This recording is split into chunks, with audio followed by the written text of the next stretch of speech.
Joey, and welcome to the work session for the Board of Mayor and Aldermen for April 8th, 2025. We're going to call the roll. Alderman Barnhill. Here. Alderman Blanton. Here. Alderman Caesar. Here. Alderman Peterson. Here. Alderman Berger. Present. Alderman Brown. Present. Vice Mayor Potts. Present. Alderman Baggett. Present. And the mayor's present too. Next item is an opportunity for citizens to make comments. I have no speaker cards for items not on this agenda, so we'll continue to move forward, and we're going to go to event permit for Wind Down Main Street. Is there no questions there? So then we'll go to item 2, which is capital investment plan round two prioritization Not for a update. work session. Not for a work session. Oh, thank you. So this item is a follow-up. We've asked you for a second round of prioritization, and we're kind of sharing that with you now. We have an agenda tonight with 22 items on it, so I don't think we have an expectation that we're going to dig deep into a lot of discussion on projects, but wanted to look for any guidance you have about what next steps might be for you. This is an exercise to gauge general interest of the board.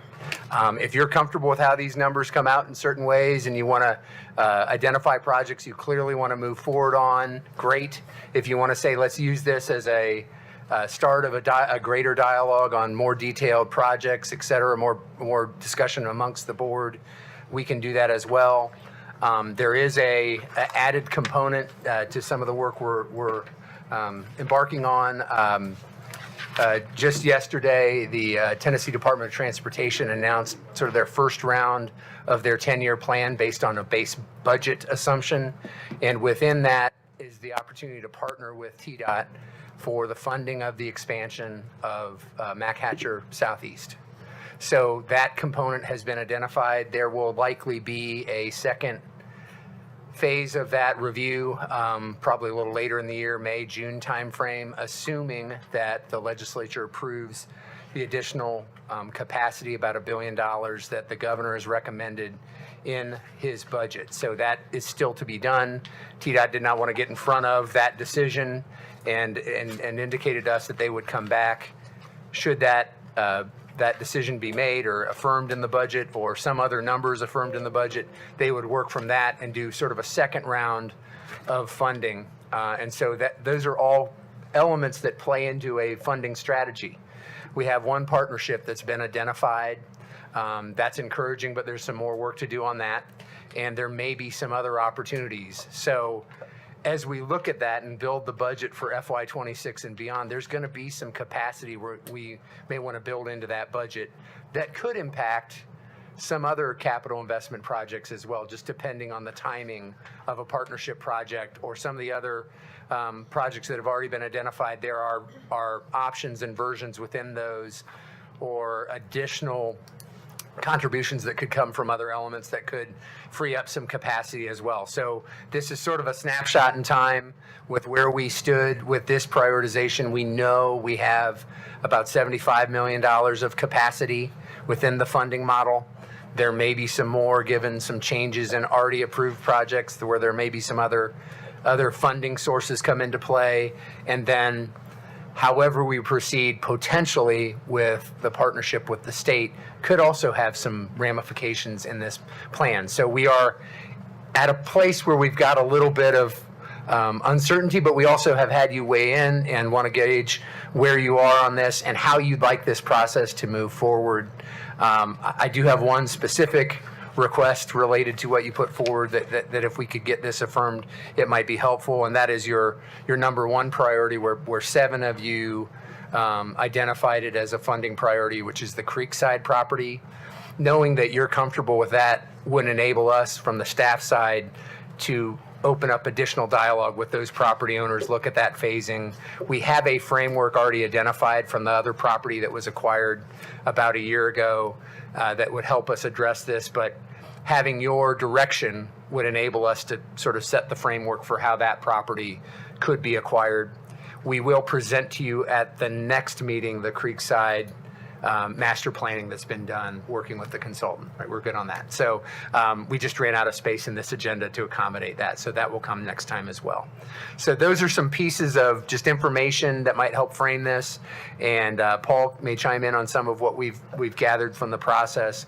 But I think what we're mainly looking from you is what your comfort level is with the rating done in this second round and what other deliberation you want to do as a group in identifying these, knowing that we've got some pieces that are still coming into place that could affect positively the capacity available in your funding model.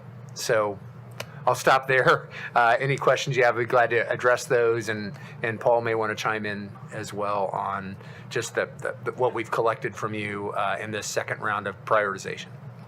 Eric did a great job. The ones that I listed out were the ones that received the highest and at least 5 votes from Board of Mayor and Aldermen. And so the only thing I'd add, in addition to what Eric says, is some of these projects take a long time to deliver. So the sooner we can get concurrence on certain ones that you're comfortable with, the sooner we can start trying to move those forward. And we're happy to answer any questions that you have.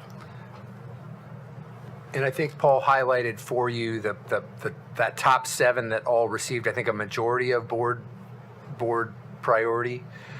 That number does not quite reach your 75 million, so that's something to think about. As I look down a little further, you have a couple smaller projects, but you have some that could get you there. And I would even say if you're interested in a project that maybe takes you a little above that, we'd be open to the challenge of looking at some funding opportunities and how that might be accommodated in the model. I look specifically at something like the Jim Warren renovations. That's a bigger number, but if there's enough interest, we could do a little more work on that and give you maybe a little more of a concept of what a funding strategy might look like for that, because sometimes we have some additional options to look at with the park project. So I'll stop there and see if there's other feedback or questions you all have. Could you read the top 7? Because I don't know that the audience can read the top 7, and certainly I can't read it. And I just went to the eye doctor. So Be happy to do so, Mayor. So the first round, it was Goose Creek Bypass and Carruthers Parkway Extension. The next one was Eddy Lane, and we had it broken into 2 sections, but this is really the entirety of it.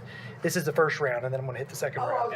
So this is just a reminder. See it, and you're not saying what Nope. I'm looking at. This is just a reminder. And then South Margin Street and Fifth Avenue. That's in your memo. in terms Intersection of this, improvement. yeah. Yes, sir. Next one is Mallory Lane and Cool Springs Boulevard improvements, which, as a reminder, we're going to work with CBL to try to deliver those through a public-private partnership. So this second round, you ranked Creekside property, Carruthers Parkway, Falcon Creek to State Route 96 East, Fire Station 3 replacement, Bicentennial Park, the east parking lot, Station 2 improvements, and then also Boyd Mill Avenue made the cut, which is the one section of Boyd Mill Avenue that's not funded or unimproved today. yeah. That was also in the second.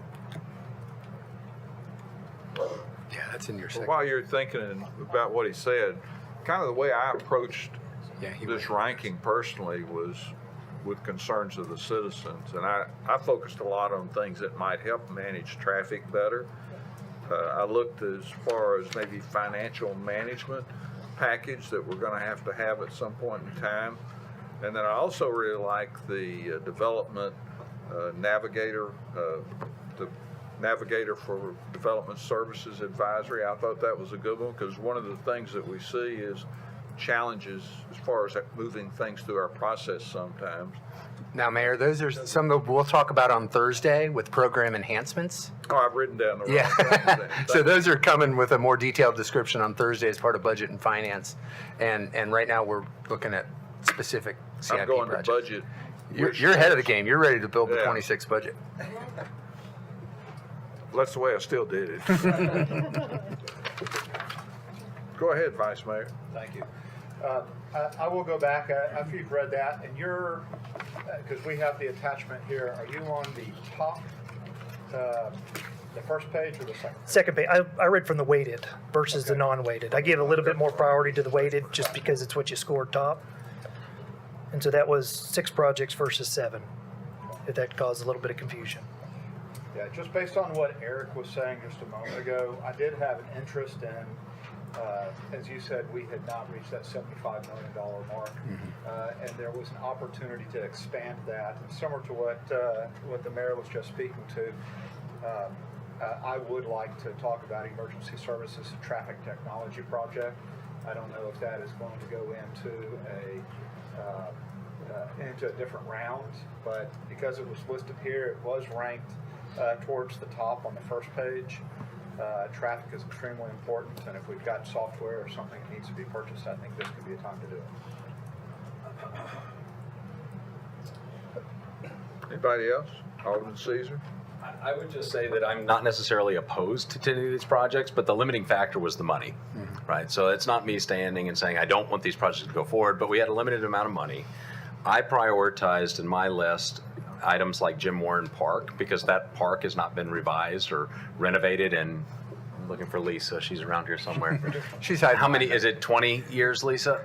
Yes. And that is 25 years, and that's an opportunity not only for us to give back to the residents of our community, but also an opportunity to bring outside folks in that will stay in our hotels, spend money in our restaurants, and experience our city, and they won't stay here and live here and utilize our other services. So I think there's a good value for us as we consider how can we not only improve the facilities for the people who live here in Franklin, but also make sure that our park facilities are at the level that compete. And I happen to have a son that plays baseball, and we travel and see a lot of cities through baseball, and we spend a ton of money in other communities, and I'd love for some of that revenue to come here and give the people who live here and who play in our parks a really great facility that needs the upgrades that it hasn't seen in the past 25 years. So I prioritize that. I think you're absolutely spot on that infrastructure should be very close behind that, and public safety. And so, as I said at the opening, I'm not opposed to any of these top 6.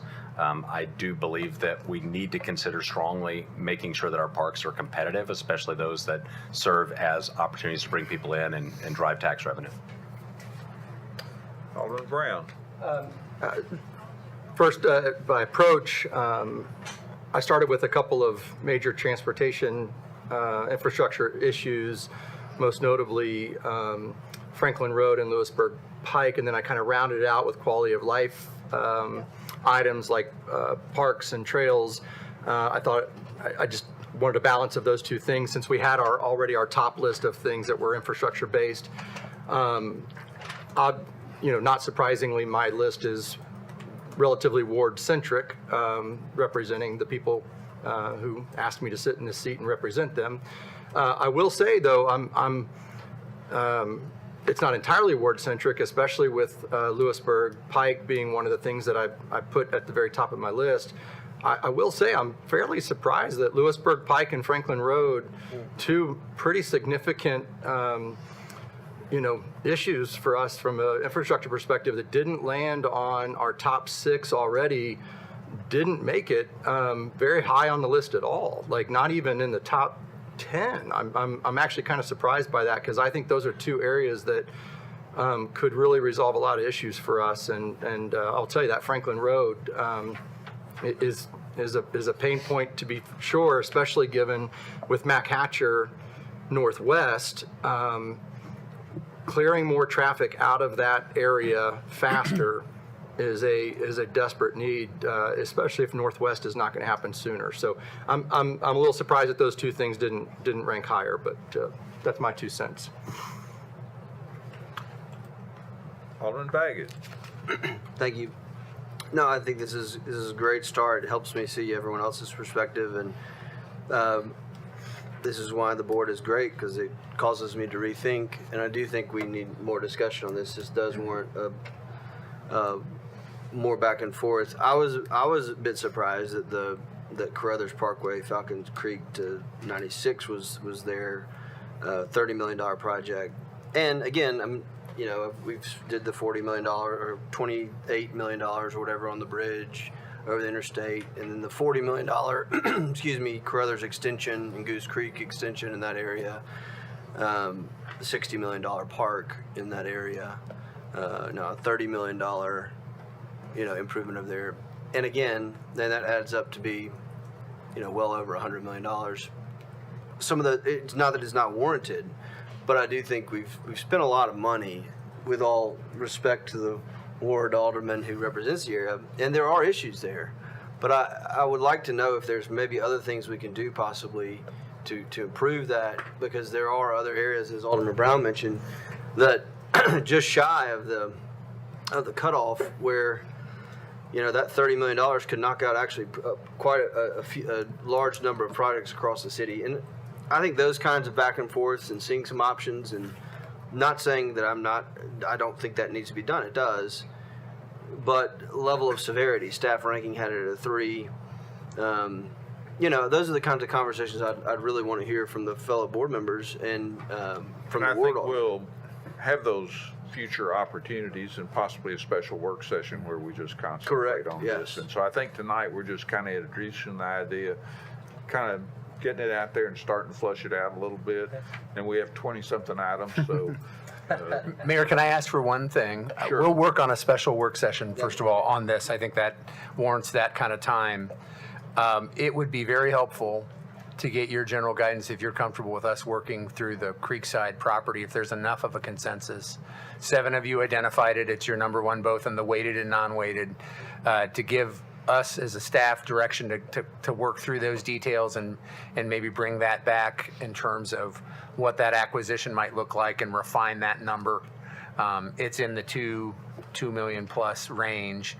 We'll need to, and some of that will hinge on the acquisition of the property at the southwest corner of Machatcher and Franklin Road, which is imminent, is my understanding. So if I can get that direction, that gives us enough to do that work, and then we'll look at how to bring this back to you and take you through the projects as they've been weighted here. But this is one point in time. You may want to revisit some of these in terms of priorities, and I think that's perfectly fine. We want to make sure you're comfortable with how these precious dollars are allocated to many important projects. Well, I think I can solve that problem for you quickly. Have any of the 7 people that wanted that to be number 1 changed their mind? If not, We're I good. think you Okay, got your I've got direction. my direction there, and I appreciate it. And we'll work to bring back to you a dedicated time for this discussion, additional time. Okay, Alderman Real Berger. fast. Quick So comment. if we get some help with a project that's on this list, Mm-hmm. and I'm just going to point it right out to you, it's the Oxford Glen Multi-Use Trail, it's the number 34. If we get some help with that, with like someone willing to do the design and lay it all out for us, and then we don't have to get the right-of-way, it's already there. We might have the right-of-way, we might just have a little bit to get, and that's already in the right-of-way, and we have an easement for it. I think most of the easement's available to us right now. We may have to get a little bit. I'd like for us to consider moving that up, because it's a safety, big safety thing. I literally took my breath away today. There was a jogger on the road, and again, and the fella, I don't know if he's watching at home, but the one that has his child in a stroller and goes on that road, please don't go there. I mean, it's just unbelievable what you see on that stretch between the Publix on Oxford Hill Glen all the way down to the roundabout. And so I'm working on doing some things that maybe will help us price-wise on here. So if so, I'd like to bring that back and see if we'd be willing to move that ahead, because it is, to me, number 1 is safety. And I think those are good comments for a work session to Sure. create that idea Yeah, that there I just may want to be. put that bug in your ear, though. Okay, let's talk about the City Hall project, item number 3. So as our team's coming up here, we want to provide you with an update in terms of where we are. We have just reached the 100% design drawing stage and have had a first bid award of the first early release package and have some updated numbers for you. Chris is going to walk that through for you. And then we'll also show you and give some feedback from you on a monthly report format that we would like to share with you every month going forward. And obviously always able to bring things directly to this meeting to support you as well. But this is a structure we want to get a rhythm on going forward to provide you with a monthly report, provide you with consistent checkpoints in on the project, and that's what we're doing tonight. So take it away, Chris. Thank you all. As we walk through the building here, just some updates basically on pricing. Sticks and bricks for the functional city hall ranging between 55 and 58 million. We'll click through these. We got to remember that the project isn't just a city hall. There's multiple facets to this whole redevelopment. So the promenade, the square, is ranging about 1 to 1.2 million. And we're getting close to fine tuning that number. The parking garage is still holding right now between 17 and 18 million. That we originally held at 19 million, and early estimates we were hoping that would be when everything started was around 15 to 16, but right now that price is being analyzed in the second ERP package, so we're going to hopefully trend lower than 17 million, but right now we're between that 17, 18 million at 100%. The shell space on the lower end, around 700,000. We're just showing a range there of 700 to 1 million. And that primarily depends on the final MEP equipment, how that's going to be set up in that space. If it's going to be multiple spaces or it's going to be one main room, we'll get that more defined. Streetscapes on both sides, and you'll see something later on a possible V on eliminating the streetscape on the west side. But right now, streetscape for the project on 3rd Avenue is 1.2 to 1.5 million. And internal site work, demo, utilities, abatement, that's in our first ERP package, and that's at 8.5 to 8.9 million. Park, right now the entire park, all trellises, everything included, is sitting at a range of 3 to 3.5 million. And just kind of quick summary here. This was, I put 90% DD because the 100% just came out, and these numbers were kind of based on what we're projecting at 90% going into the 100%. So when I say 100% was just released, right now we're doing estimates, trying to get the new estimate on what all these numbers are going to be. So that's why you see 90% up there. This kind of sums it up to where the construction total for all the facets of the City Hall project is in a range between 86 and 92 million. And with soft costs, the design services, the program total at a range of 101 million point 7 to 107.4. With that number, right now there's about 7 million in contingencies built into those numbers. So when you've got design contingency, construction contingency, and I think it's 1.8, close to 2% escalation. So when you saw this number last, it was in the 102 to 110 million range, so it's come down a little bit. There's still a decent amount of uncertainty out there in terms of some of the price elements, so we're trying to be sensitive to that. Chris and the team are looking at that very closely. But as we get deeper, we'll be able to refine this further and further, and we'll continue to refine that number and drive it down. But we are still dealing with some unknowns, and I think we've got some other options that we're looking at as well. Yes, So. we're continuing V through the entire process. When I say V, that's not just to cheapen the building, that's constructability ideas that are outside of the box that can drive that price down. And as we talk through some of these V items, just highlights of some items, over 95, and that list continues to grow, of value engineering, we call them PCE, potential change items. 3.1 have been approved to date.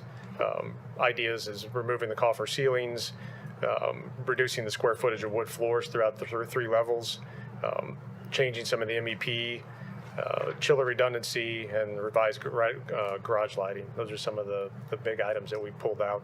And we're not saying necessarily reduced, we've just kind of re-engineered them to make them more efficient and better pricing. Some other ideas that have been discussed at the table is reducing the park, knowing that the park is going to be something that could be added on. There's a possibility of phasing that park, getting the bare minimum requirements into that park for the completion of the project, and then that kind of is built onto in the years after. And then if the pricing and everything comes in trending lower towards the end of the project, you just continue on building the park as planned. Another idea is reducing the streetscape scope on the west side. That would be the Biscuit Love side. Possibly just halting that operation over there and just using the utilities and then improving the City Hall side. And then there's also a brand new water line that's going through the project, and that was kind of an idea of alternate funding through the water department was a discussion item. And I think, Mark, if you want to talk more about that, but right now that's just an idea we're floating out there because it's a brand new water line through the whole site project. Some of the good news is first ERP is going to be approved. Right now it's at 8.9 million, which is about 550,000 less than what we projected.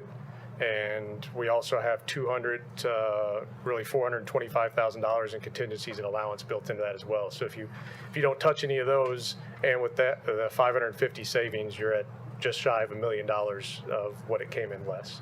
Now, we do intend on possibly dipping into some of that contingency allowances for dealing with unknown soils, unsuitable soils in those conditions. ERP, just a quick update, ERP2, that's going to be released. That's going to have more of the structure and some of the critical items with MEP equipment. We've got to secure those for some of those items are 12 to 14 month lead items. And then also you got to play in with tariffs. If we're bringing things from out of country, we need to go ahead and procure those now. So that'll be coming out in the second ERP package. The third ERP package will be end of this year, all exterior, drywall, interior, the ceilings, and then the final GMP follows shortly after the first of the year with all the interior finishes. And if there's any questions, I'd be glad to take them now. There's also a monthly report. Do we have that before we do questions?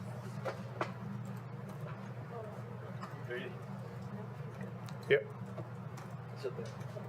Here it is. This is an example of a draft monthly report that will be sent out every month, kind of hitting the highlights of where we're tracking. It'll include photos, updates. This will be tweaked, depending on where the project is, but the idea was to show this to you, send it out, get some feedback of you cross it up like you're my second grade English teacher and say, I don't want to see this, I want to see more of this, however you want to do it. But this is a good format that we see that kind of explains at a high level of detail, and then we'll have the attached photos. For example, this month would have the FBI, pictures of the FBI, the SWAT team were both in the building, fire department, conducting training throughout the building. Ready for Any questions? questions? Yes. Alderman Barnhill. So how much have we spent so far? I'll have to get that number to you based on the last one. And how does that relate to the 101 million and? I believe the last update was, I think, around 5 million, and we haven't spent any more besides just consulting fees up to that date. So there's been no hard cost on sticks and bricks portion of it just yet. When you count ERP 1, it would be another 8.9. Excuse me, my apologies. I don't have that number in my head right now, Alderman Barnhill, but I'll be happy to get that out into an Because email I to haven't the asked board. for that. Yeah, we provided it to you last time. It's about 5.5 million.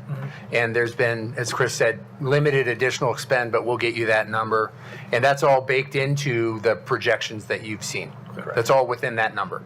So how are we paying for the rental space that the employees are at now then? What is that? Where is that in this right here? You'd have to have already paid for that. Is that part of that? That's in your project number. We pay it monthly. We didn't pay it up front. We pay it monthly. And that's all baked into the project as well. How much is paid monthly then? We'll get you that number, but there's monthly rent for each of the spaces we're using. All right. Yep. One other thing I would just note in this project overall, since we last reported to you, we've made the full transition in terms of moving into interim space, both at the First Bank buildings and then also at the Franklin Special District, former admin building on New Highway 96 West. All of that was done really with staff efforts. There was not a logistics company, there's not a moving company. Our facilities folks, our IT staff, our team did that. And so that's been a huge savings. It's gone extremely well. I want to thank Vernon for his leadership in helping that happen. Like I said, our facilities, our IT team did fantastic. Folks were able to plug in and do their work immediately with their computers and everything, and it has worked very, very well and saved us, I would say, hundreds of thousands of dollars because we did not rely on outside sources. We did it ourselves. So I think that's a nice benefit, and that is also incorporated in some of the costs that you see. Yeah, that process. And the demolition of the old building was 8.9. Yeah, that also includes the abatement, that includes all the underground utilities coming underneath to the building, usually about 5 to 8 foot out of the building. So all your storm, all your wet and dry utilities that are surrounding the project. So not just strictly demoing the building. There's and the excavation, the shoring that goes along with it. Does So that gets us all the way down to basically the next ERP package, concrete footings.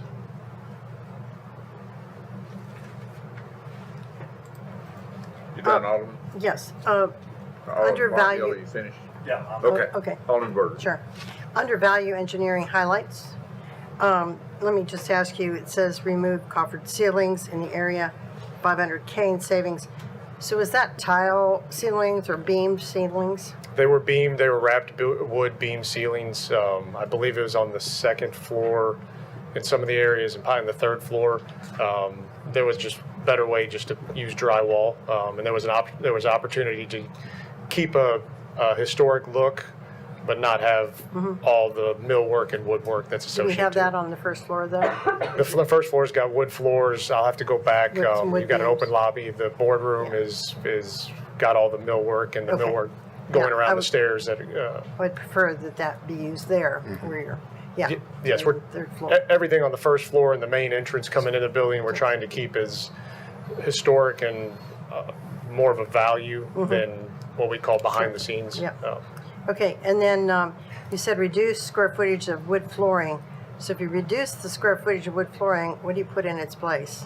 We've got LVT and carpet. We're showing both options.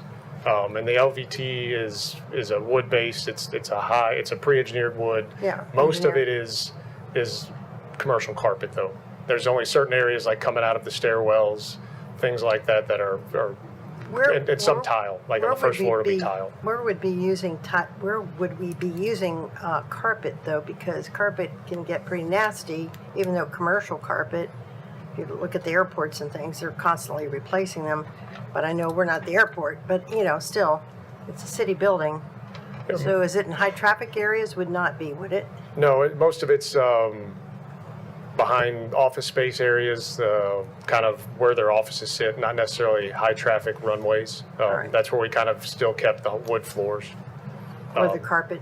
We had, I forgot how many thousand square feet of, for all 3 floors of wood flooring, and we decided to reduce that down to, and still put in the high traffic areas kind of the LVT that still presents a wood look, Yeah. or that will kind of And some of resemble. it, I know, sound deadening too, so I get that. And then 2 more questions. We revised the garage lighting. How does that affect the lighting in the garage? What does that mean, revised it? We've still got, so the early design had extensive lighting and different fixtures going through, so we still were able to kind of go back through and reduce the amount of lighting, the type of fixtures, the type of lumens that's going to put out, to where it still gives the safe parking garage, but at not a light every 3 spaces. Right, okay. So that was one of the first items that we were. As long as we're not cutting back on lighting enough that it impedes safety or visibility. Correct. That's why I was wondering about that. And my last one is the park scope on the next page. We talked about doing minimum requirements for the open space on the first phase, but also, are we going to be using any of our parkland identification fees? Talked about that right here. We're going to have the margin district, we have the middle way, we have the factory. Certainly some of those funds could be used in that area for parkland dedication fees from other developments. They have to be used in that quadrant. Correct. There's currently about $500,000 of parkland impact fees in this quadrant. So that is a potential revenue stream that we could use to fund part of the park project. One of the things that we decided early on as we were stepping through design, knowing that the cost of the park would exceed what we originally thought, we wanted to design the park out to kind of what was presented to you all and to DRC, and then identify the scope that we actually want to construct. That kind of puts us in a spot where we're not spending necessarily $3.5 million initially on the park, but maybe that could be done over a period of time, like 5 to 10 years or whatever it may be. So Well- that's something that it's to be determined, and I think we'll have to come to a conclusion on that. I think in the 3rd ERP, is that right? For the park. Yeah. So. Well, I just want to go on record to say, for $3 million, I don't want to see a park in that area, in our historic downtown, in our new, next door to our new city hall, delayed 5 or 10 years. I just don't think that's wise,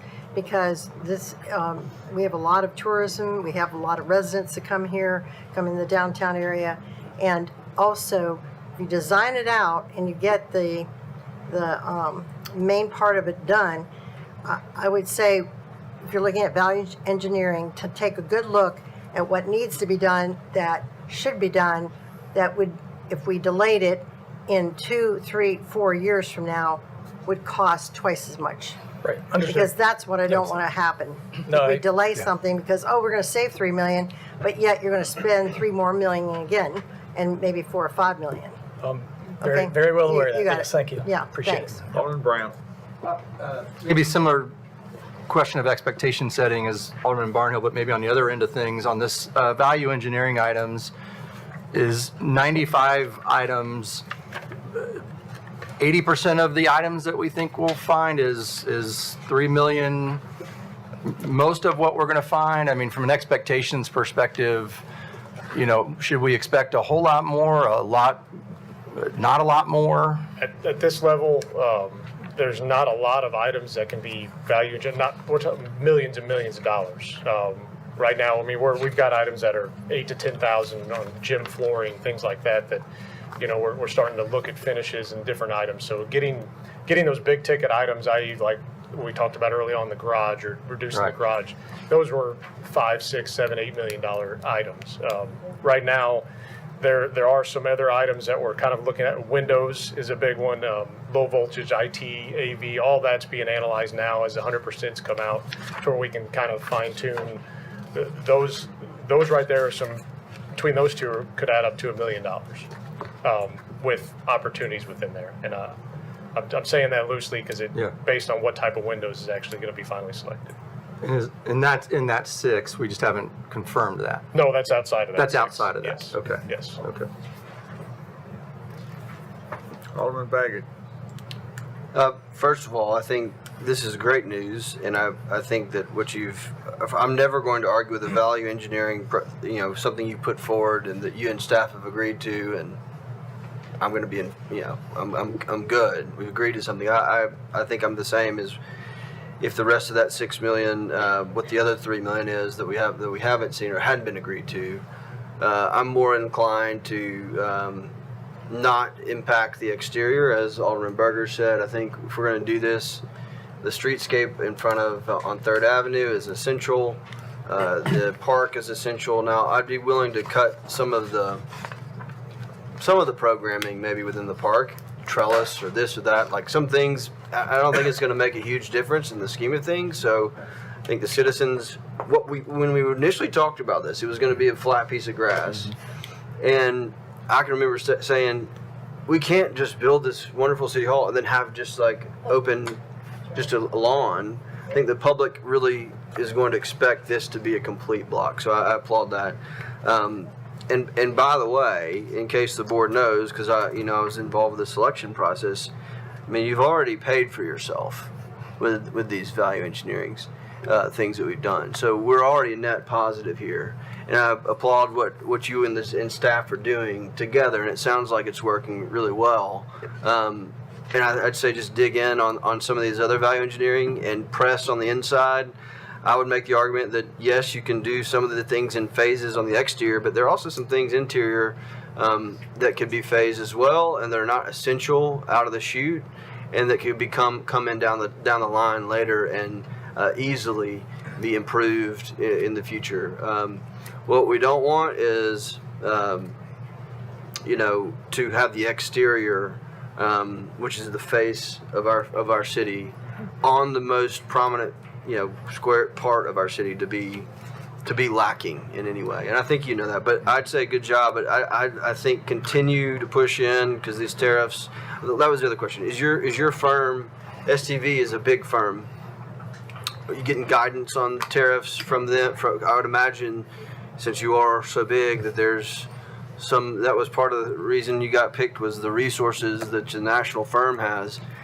How are we going to benefit? Because when we were doing this and talking about an owner's rep, it was like, hey, we never know what could happen, and we need someone with expertise. And so this, to me, is spot on why this was a great idea is now we have tariffs that could really make a big impact. Like, how is your firm helping us navigate that in a way that, you know, we wouldn't be able to do or would have been harder for us to do before?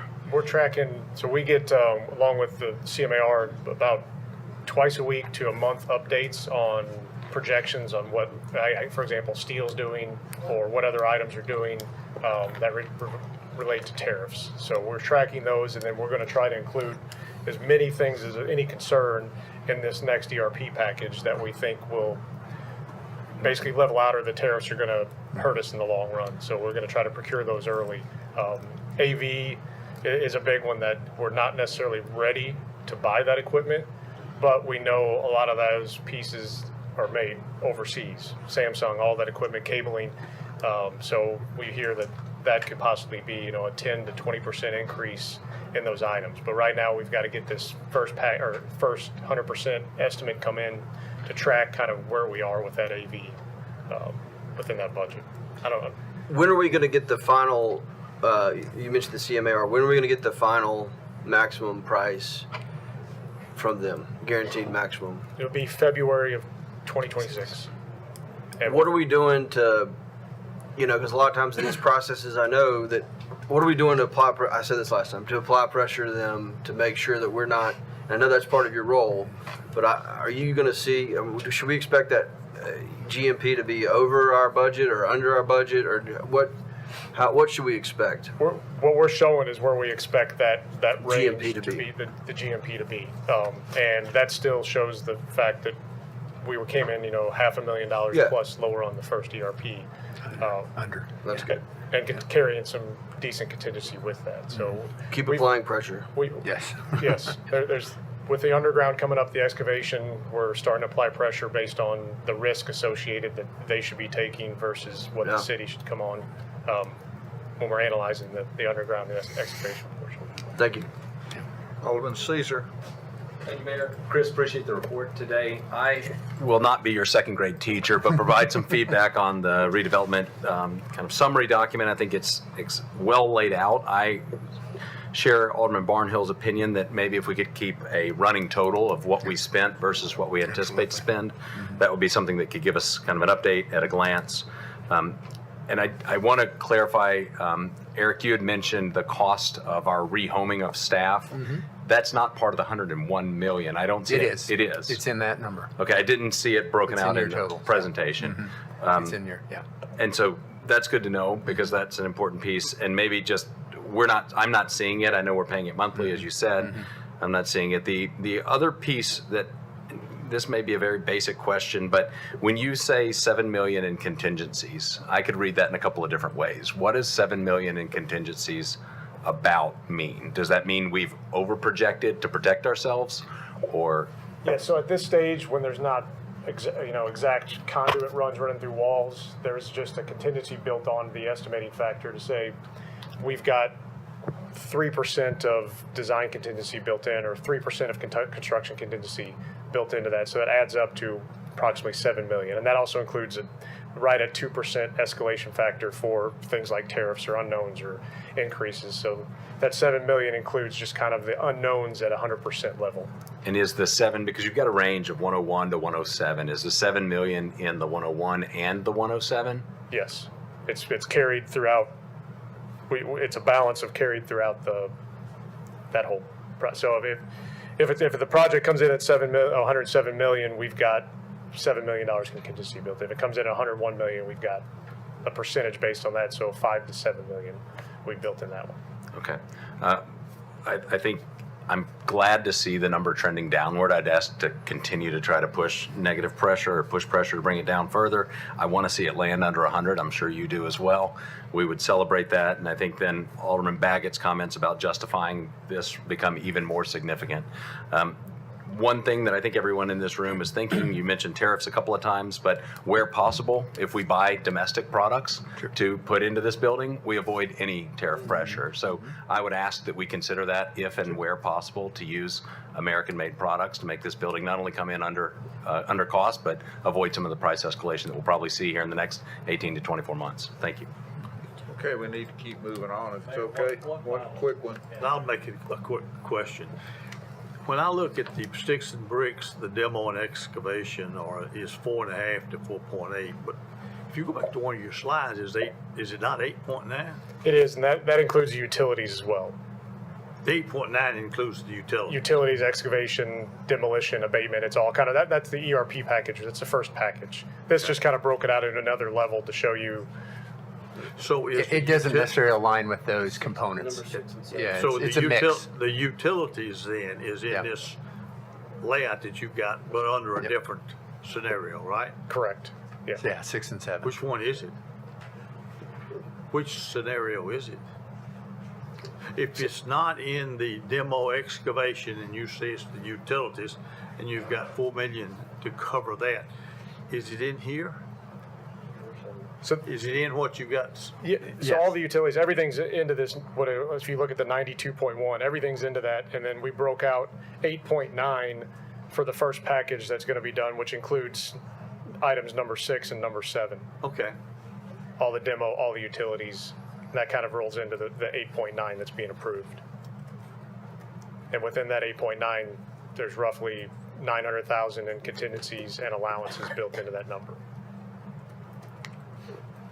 Mr. Mayor, I would just add one quick thing, that even though, Greg, you brought up domestic buys and things like that, which is good, but a lot of people are going to be doing that. So I was just thinking, I made myself a note, but domestic pricing and lead times are going to be affected on that. So hopefully your company is looking about lead time on that, because we could be delayed in getting those things.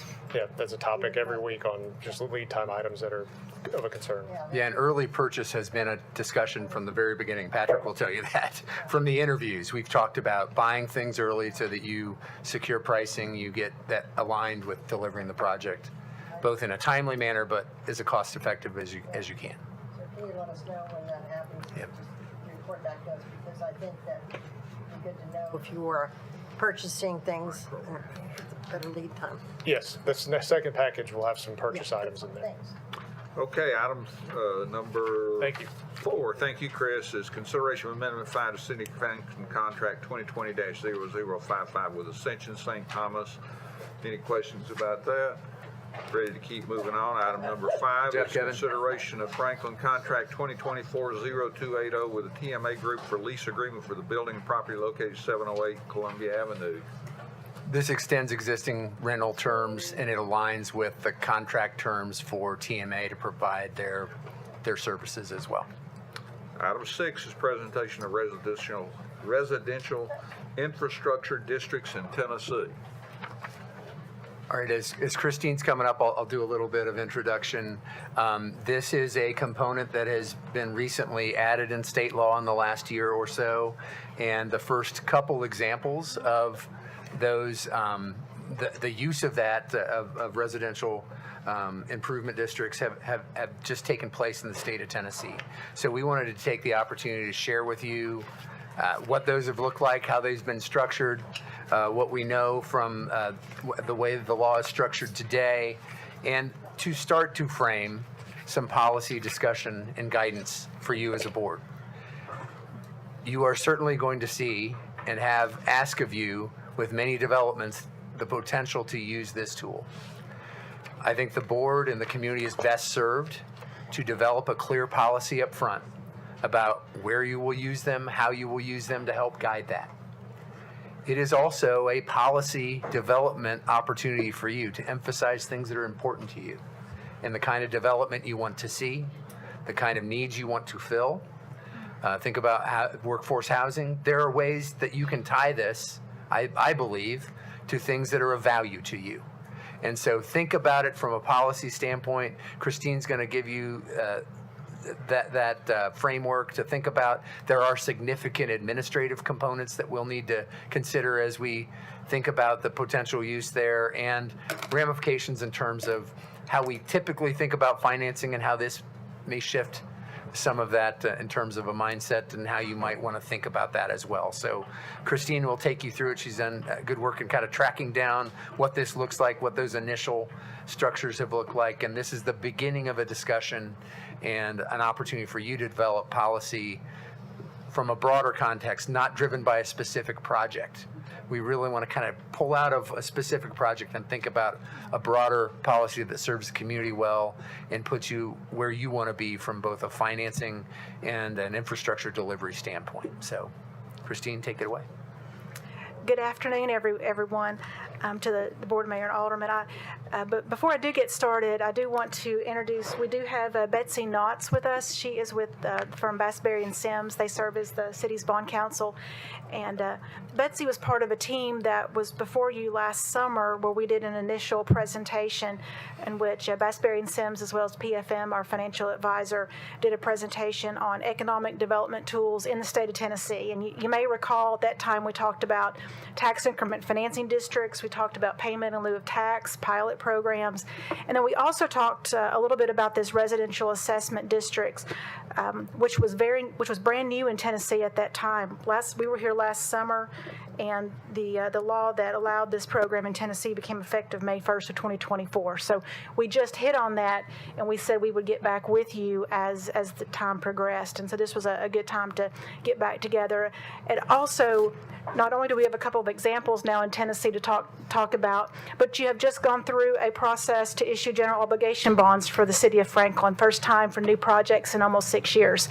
And so you've just gone through that process and seen what that process looks like, and you can maybe do some compare and contrast to what we're going to be talking about tonight with this process that just finished up with the closing on March 26th in the morning, and we opened up the construction for Bransford Park, funded by that project that bond issue that later that morning. So this is where we are today here on April the 8th. So we're going to talk about just a little bit of background about what's referred to as RITA, the Residential Assessment District Act of 2024. The first two districts that have been created, which are they're both in East Tennessee, the city of Bristol, Knox County. We're going to talk a little bit about those specifically, and that both of those governments have adopted policies. And we're going to talk about what those two have done and compare those. And then we're going to finally talk about the city of Franklin, as well as some other considerations, and hopefully get some feedback, as Eric was saying, at the end. And we do have Betsy here. If there's toward the end, there may be some either legal questions or just some framework that she can provide us some assistance with. Like I said, as background, this Residential Assessment District Act, the RITA Act, became effective May 1st of 2024. It did allow Tennessee cities and counties to create these special assessment districts to fund infrastructure that has a unique nexus to the proposed development. We certainly have heard from other presentations to the board that these are they're fairly common in California and Texas, as well as Florida, for examples. But the Tennessee Act is, as most things are unique to Tennessee, and this is what is unique to Tennessee. The state statute does require that districts must be a minimum of 5 acres and have capital costs of a minimum of $5 million. You'll see that one of the two governments that's already enacted it has kind of done their own policy and done their own thing with that, but that's the minimum. The assessments may be levied up to 30 years to reimburse developers. However, you'll see one of these two governments actually restricted it to quite a bit less than 30 years. Another one, the first example, is just a little under 30 years, but that is what the law allows. Bonds may be issued through the city or the county, the local government, or an industrial development board. And when we were here last summer, we talked about how issuing debt that's not investment grade through the industrial development board does provide an element of separation between the local government and debt that does not have an investment grade rating. And so that's one reason why your councils are often advising local governments to have that separation, but it may be issued through the city or county, and that's part of the statute. And it also the statute allows for an administrative fee of up to 5% of the special assessments collected to be retained to pay costs that may be incurred in the program. And we'll go through what some of those costs may be. Just a little bit of context. Certainly, Many of you have worked with me for many years, know that I certainly love Tennessee. I've lived in Tennessee most of my life, and I find this type of comparison very, that the context may be important, it may not be important, but it is something to look at this time when we have a couple of examples. Certainly, both, like I said, both of these places that have approved, the first two districts are in East Tennessee. City of Bristol was the first one. That's up in Upper East Tennessee. You may have heard the Tri-Cities area. That's part of Bristol's, one of the smaller cities in that Tri-Cities area. It is an old city. It was founded in 1856. It was founded as a railroad town. It borders Virginia. There's a Bristol, Virginia, and Bristol, Tennessee, but about 28,000 people live on the Tennessee side. It certainly, it does have a strong bond rating, has a AA2 from Moody's. It has a median home listing price fairly recently of just about under $300,000. It has had growth in recent years. It has, this is a growth for this area that they have not seen in many years, and certainly when you see that the homes that were created in this district do add workforce housing to their housing stock there in Bristol. But that was the very first one out of the gate was in Bristol. The second one is also in East Tennessee, but a very different type of local government, Knox County. Certainly, it's the third most populated county in Tennessee. Its county seats the third most populated city in Tennessee. Very large county in landmass. It has a very strong bond rating of AA1. It already has a great deal of workforce housing, what we would consider workforce housing, but they need more because it has a very strong growth rate in recent years for a large county. They do have a variety of it's got rural aspects, has an old downtown, has a large university, so Knox County is a very diverse government. And then finally, just wanted to compare that to us, and we know ourselves very well, but here we're sitting at approaching 100,000 people. The strongest bond rating, we have a AA, we have a AAA GO bond rating, and however, as you can see, probably the most striking difference is that we do have the median home listing price for the recent month of February of $1.1 million. That in this comparison I think that's probably the most striking difference, as well as while we certainly have had a significant population change and growth, the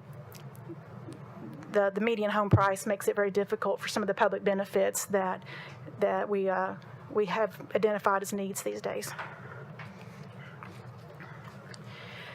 The very first assessment districts is in the city of Bristol, and I will just go ahead and share with you, there is the same developer on the two that have been done in Tennessee so far. It's a developer called D.R. Horton. It's out of Arlington, Texas. The types of home products are the same. They are very, very similar in the sale prices.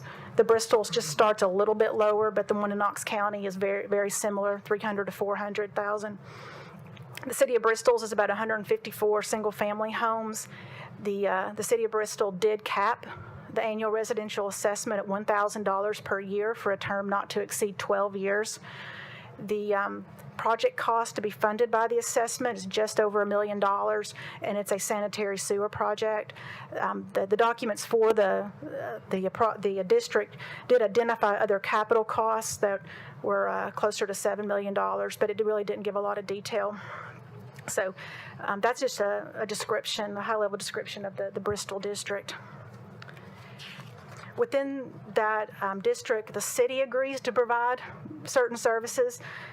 The city agrees to authorize the issuance of bonds. The documents do give leeway or give the authorization to both the city, or if the city wants to assign that to the Industrial Development Board or another authority. And from what we can tell, they do intend to use the Industrial Development Board in Bristol. As I said, the city does agree to levy and collect this annual assessment on each residential property for a period of not more than 12 years. They did not want to go out as far as the 30 years allowed in state law. It's also the city agrees to directly administer the billing and collection of this assessment. The city of Bristol already bills and collects its own property taxes, so that mechanism is already there. But they do agree to take that responsibility on, as well as the responsibility to provide for the enforcement and collection of assessments. The Knox County District is actually, it's named in the documents after the post office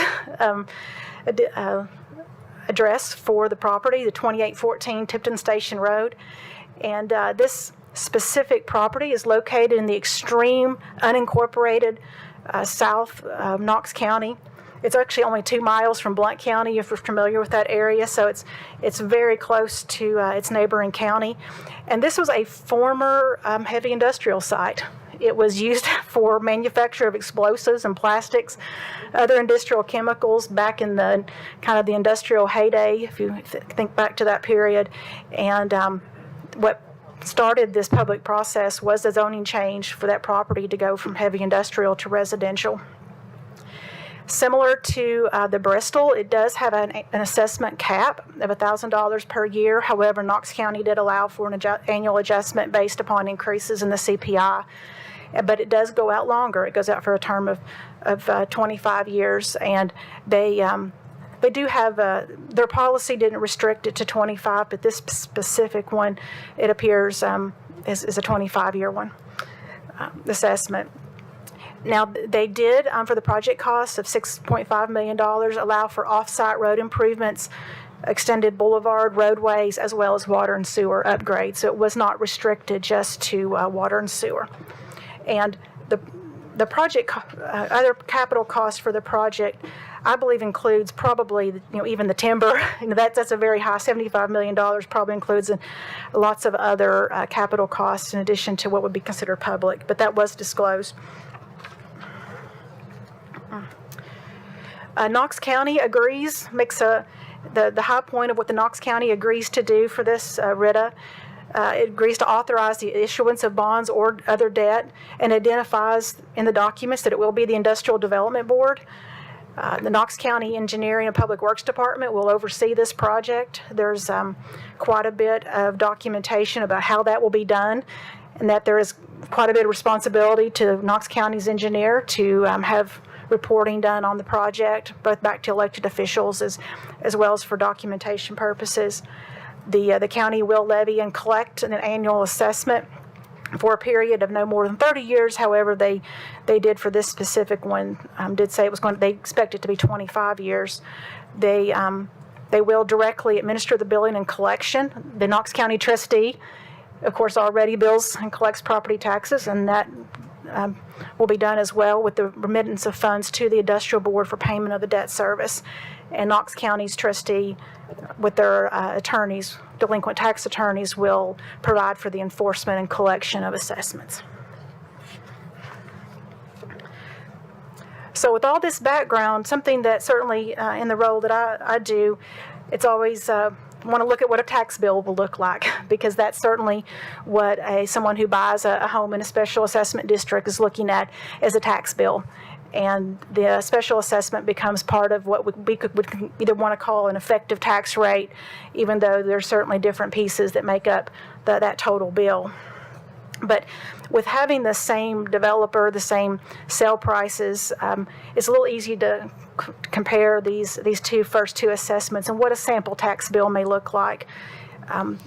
For purposes of comparison, we'll assume that the home sale price or the appraised value is $375,000. And in Tennessee, you have a 25% assessment ratio for residential homes, so you're being taxed on $93,750. City of Bristol does have higher tax rates than in Knox County. There's some good reasons for that. Of course, in the City of Bristol, you do have a county rate, Sullivan County. You also have incorporated City of Bristol, and you do have two school districts there. You're paying for your Sullivan County schools, and City of Bristol has a municipal school district, so you have higher rates. That's not the only factor, but you do have to point that out when you see such high city rates, property rates, so that home would have a annual property taxes due before a special assessment of $4,450. Now, they did cap the assessment at $1,000, which would be an effective rate of $5,450 on this sample home. So the percentage of your total bill attributed to the assessment would be about 18% in that example in Bristol. The Knox County example looks a little different because, first of all, you're in the unincorporated Knox County. There's no city tax rate, and the Knox County's property tax rate itself is very low, the $1.55 and a little bit more pennies at the end. So your annual property taxes due on that home is $1,457. Add in the $1,000 from the first year, and you're at an effective tax bill of $2,457. So while your tax bill is lower, about 40% of your tax bill is attributed to that special assessment. Do want to just walk through the high points of the policy documents that have been adopted by Bristol and Knox County, and you can see the contrasts in some cases, just the contrast in the size of the two governments. In the formal application process, the City of Bristol's is a little bit more, it's more of a case-by-case review, but with petitions submitted to the city manager. In Knox County, those petitions are filed with the county clerk after the concept plan is approved by the Knox County Planning Commission. That's a process. City of Bristol did not change the minimum capital costs from the $5 million in state statute. Knox County wanted that to be $10 million. You'll see sort of a similar pattern with the minimum number of acres. Bristol's policy is the 5 acres from state statute. Knox County has 10 acres as the minimum size. The maximum assessment per parcel in the policy, the City of Bristol do not specify in the policy the maximum assessment, but their first district had the cap of $1,000. Knox County actually in the policy has the $1,000 annual, subject to annual adjustments based upon CPIs in their policy. And then finally, the maximum number of assessment years, Bristol's does not address that. However, their first district was 12 years. Knox County's does have the 30 years, which matches state statute, but the first district is 25.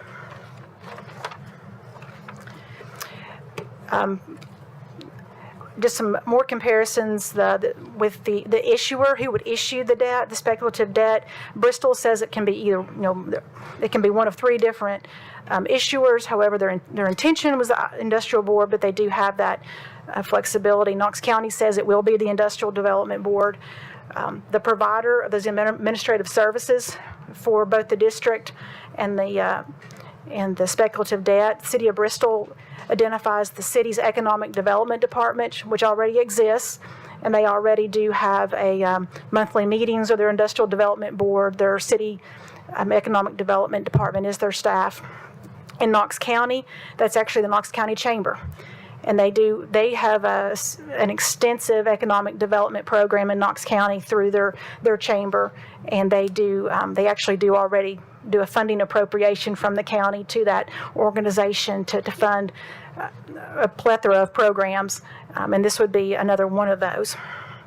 And as I went over in discussing the programs themselves, the collector of property taxes and those annual assessments in the city, it's the city finance department, and the Knox County, not the county trustee, and those are already the taxing authorities for those two governments. And then finally, the administrative fee, the City of Bristol does not address the fee in their policy, but their first district does allow for that 5% admin fee from statute.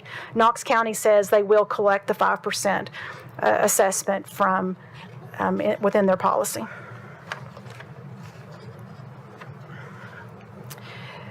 And then just some overall comments about the two policies. The City of Bristol's really just addresses 3 significant areas within their policy, and those are noted here that probably if I would go through the first one's more of a procedural where you'll register the special assessment with the Register of Deeds office in the county. However, certainly the prohibition against the residential assessment district within a TIF financing or a pilot district is something that sets that groundwork of what they don't want to get into multiple programs for economic development. And then it also states that these bonds will likely be issued on a taxable basis. And that was something last summer we showed a little bit more about the difference between taxable speculative debt and then certainly what we issue here at the City of Franklin with our AAA rated GO debt and that difference. Knox County's is a a comprehensive policy. It's 15 pages. It's has extensive forms, processes. It's a very, both documents I think are well thought through, but the Knox County is certainly looking for that this may be a tool in their toolbox. It also it has additional steps that the state law does not require. It requires developers to hold at least one community meeting within that community in which the development is located. They want to know what that community, what their thoughts are about this project. It does put more responsibility on the county's county engineer, as well as it also says that even if this project maybe falls through, or this debt is not issued, the developer, once you get to a certain point, has to agree to pay for all the expenses.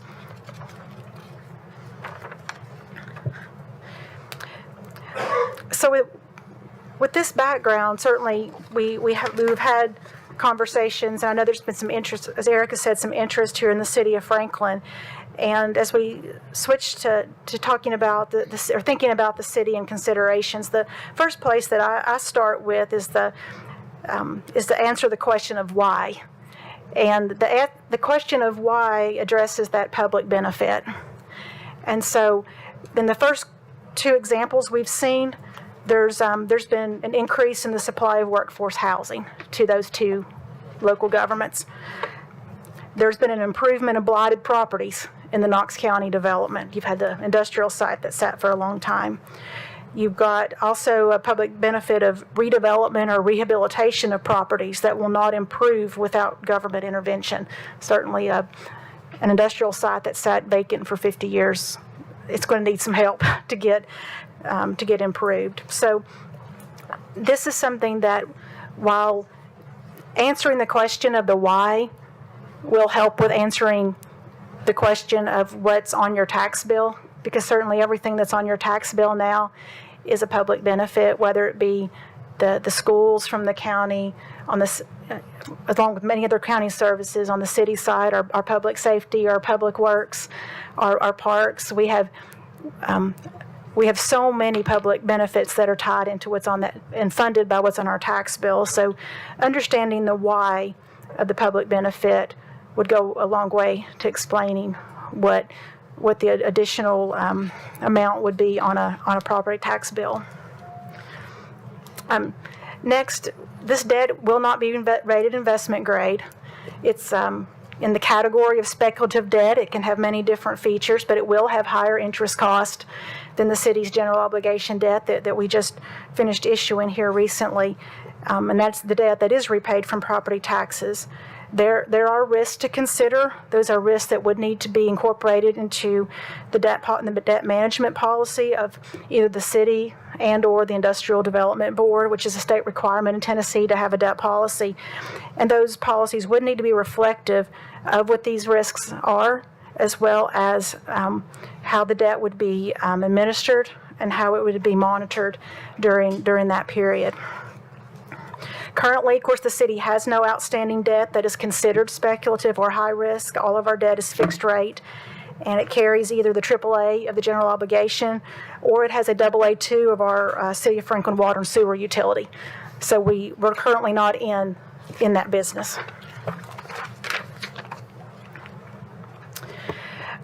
Some other policy considerations, like we just talked about, are would the city set its own minimum capital investment value? Would the city have any stipulation about the type of improvement that's funded by a special assessment, such as sewer or roadway or whatever that would be? Would the city establish a maximum percentage of total infrastructure investment that may be funded by an assessment district, such as 25%? On the administrative side, we here at the City of Franklin, we have not billed and collected our own property taxes in some time. Certainly, this Board of Mayor and Aldermen levies the property tax. That's a very important duty that you do every year. But that billing and collection is done by our Williamson County trustee, Karen Paris, and her office. This service has proven effective and efficient on behalf of the city, but also for our taxpayers. So she and I have been in initial conversations of this program. However, is our Board of Mayor and Aldermen willing to fund tax collection services apart from the services provided by the county trustee? Should that be something that is not performed by the county trustee. So that is an important distinction right now between ourselves and those first two governments, is that we do not bill and collect property taxes or enforce delinquent property taxes. That's currently done for us by Williamson County as part of those services now. The 5% admin fee, which is the maximum allowed by state statute. I know there has been some work in the legislature this year to perhaps change that.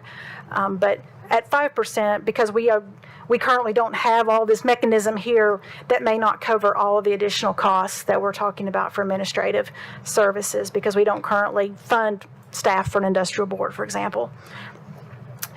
And that leads to the last point, is our City Industrial Development Board does not have full-time staff. It does have its own council, but it does not have full-time staff currently to provide administrative oversight for complex debt instrument issuance and management. So how that administrative capacity will be provided would need to be determined. And I'm almost done, I promise. But just looking at what two scenarios of what a potential tax bill could look like for a residential assessment district within the city of Franklin. This is assuming that there is not a requirement for workforce housing, which would have housing that's closer to what we currently have in our inventory.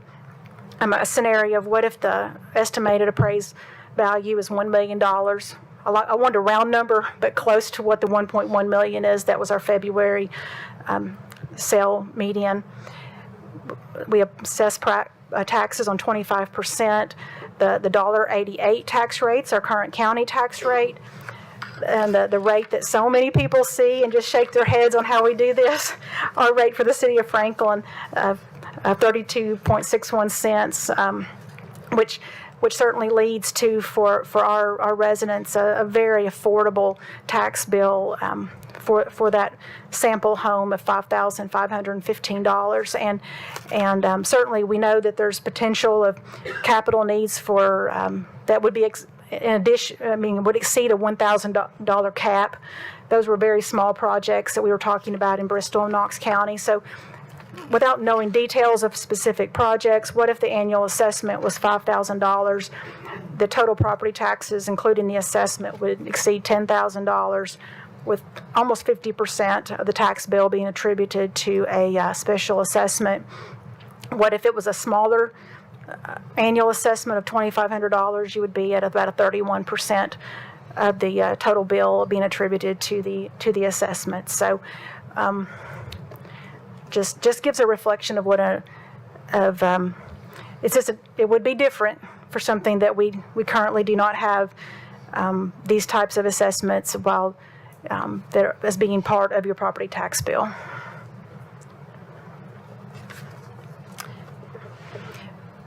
As I wrap up, and certainly Eric's, I know, going to also be part of our conversation, but we will continue to monitor these first two WRITAs in Tennessee as they move forward. There certainly may be more.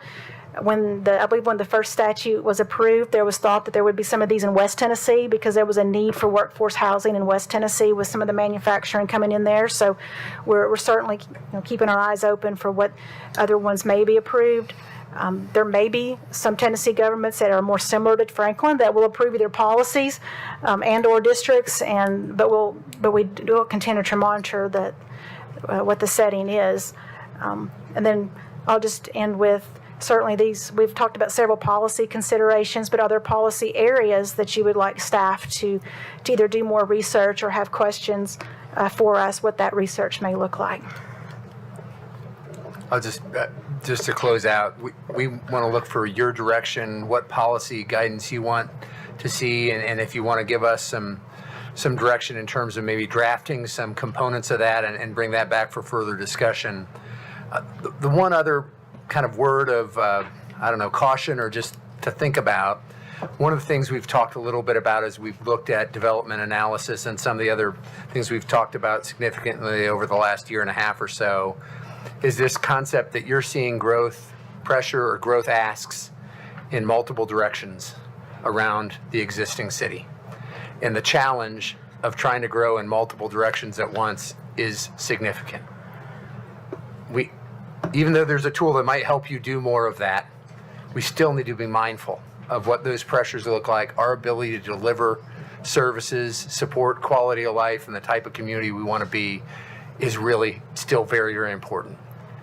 This could help you maybe do more, but we still need to be measured. We still need to do it in a way that fits Franklin, fits our long-term planning and vision, and matches up with how we want to fit infrastructure, fit growth, fit the type of land use we've said is important for us in the areas that we're looking at. So I think it's just it's a tool, it's an intriguing tool, and you will potentially be asked to use it on multiple projects in multiple places. But we really need to refine that, in my view, and your guidance is critical to that. So we'll open it up for any other questions, discussion, initial guidance you want to provide, what work you want to see us to do to bring additional considerations back to you, and open it up from there. So thank you, Alderman Christine. Brown, I've got you, and then I'll take Alderman Berger. Well, first of all, thank you for walking us through it. I appreciate the look at Bristol and Knox County.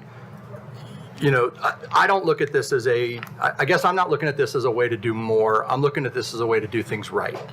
And I wouldn't necessarily apply this as we need more tools. And the reality is, you know, I keep saying it, and I keep trying to get them, and I'm unapologetically pushing for it. And I lack some, maybe it sounds like I lack caution. It's not that I lack caution, it's just that I feel like we're afraid to try. And so I'm going to keep pushing, because I think there's application in places to do the right thing here and to try things. And I'm going to give a real use case here. So not only is RETA now in the state of Tennessee, but here in the past month, the full Senate has approved commercial as part of RETA. It passed the House subcommittee, and it's about ready to pass, hopefully tomorrow, full House committee, which means commercial will be part of an assessment too. So let's take the Northwest quadrant for a second, where we are begging TDOT to play with us on the McCatcher extension, okay? Where we need to find some way to alleviate our pain up there, regardless whether it's McCatcher or an arterial up there, okay? We've got Armistead, who has done modeling using RETA already. That modeling has already begun and already exists.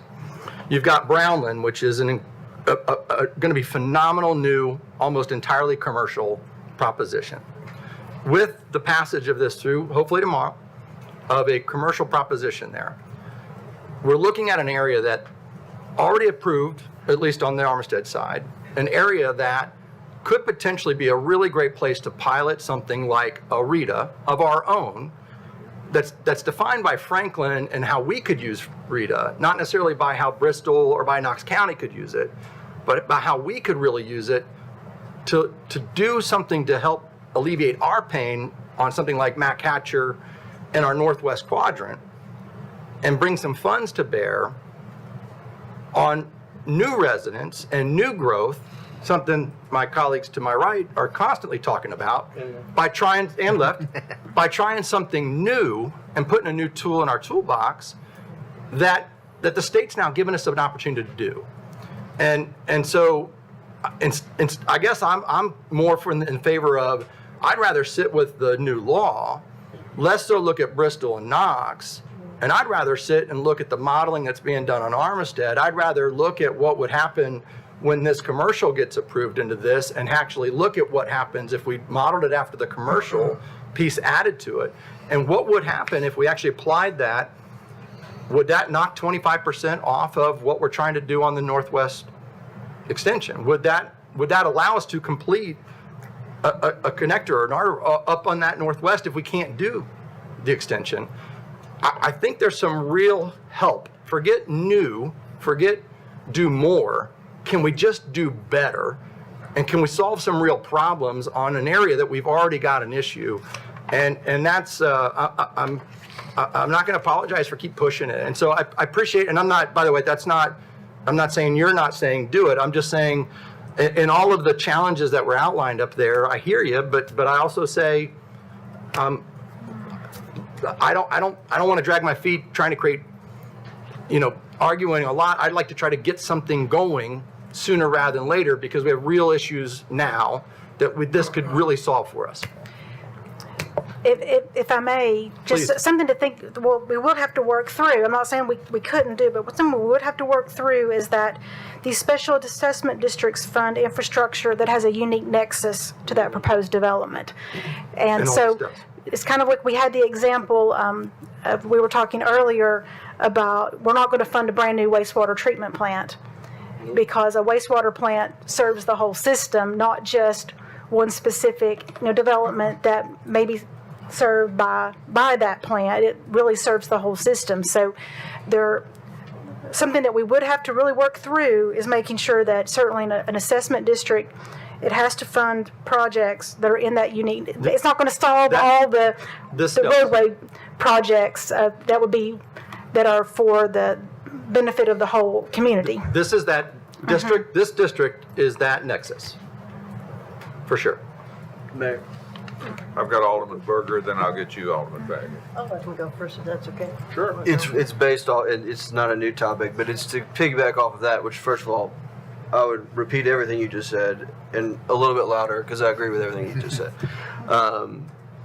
But it does, like Southeast, I've already made comment about it tonight, but there's a bridge, there's a Goose Creek extension. I could tell you a pretty good senior living facility that there's a unique nexus to that Goose Creek extension, if this commercial actually does come to pass.